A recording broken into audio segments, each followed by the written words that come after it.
Teachings of Islam give certain allowances if a certain commandment is beyond human power or extremely difficult to abide by. In this connection, I would like to know if there is any concession in fast for such students who find it difficult to study properly if they are keeping fast. Are there such students? First of all, this has to be established. Meeting so many students, as you know better. No, you are framing the question, you should know. I think there are maybe students who find it Find out. During the examination, especially examination days. Yes. You know, if the general principle applicable to this, to every such situation is this, La yukallifullahu nafsan illa wusaha. This is why those laborers who have to work very hard for earning their bread, otherwise there wouldn't be any source of livelihood for them. During the extreme summer days in Pakistan and India, for instance, in other hot countries, they are permitted to postpone their fasting till such times as will not be too much for them. So hardship, as I explained in my Jummah sermon on this subject, is not the object or the goal of fasting or any other worship.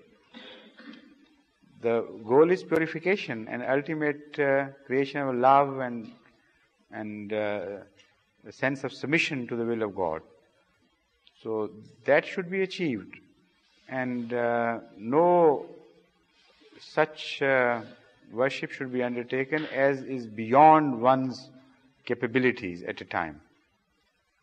So that general law would cover, but that should not give ground for excuses. That should not create ground for lame excuses. In fact, such decisions can only be rightly or wrongly taken by the persons concerned. Even the parents cannot take such decisions, because each child is built differently, and each child knows his own capabilities better than the parents do. So if a child can keep the fast and read all right without a substantial loss, then he should continue fasting. I never found it at all interfering with the studies at all in any way or any other activities. Children are a strong people, strongly built human beings, even stronger in many regards.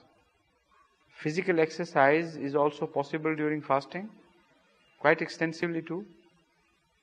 When I was a student here, I used to play squash in the evenings, and it's a tough game.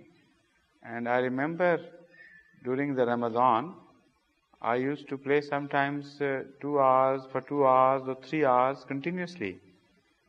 And that didn't kill me. It was all right. So why do you expect small things from your children? Why don't you make them fragile and small-minded about these things? Try to make them courageous and infuse confidence into them. And I think this is just a lame excuse.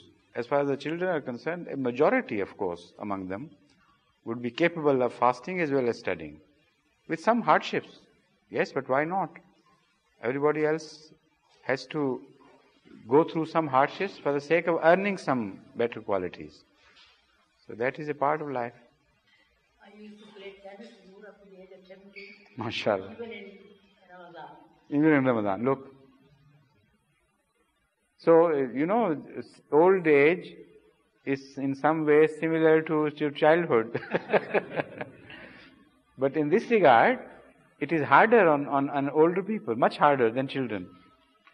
I walk about 3 miles, hand walking in order. MashaAllah. Yes. But you appear to be 70 to them, even now, so you better tell your age. Huh? 85. Imagine now, 85.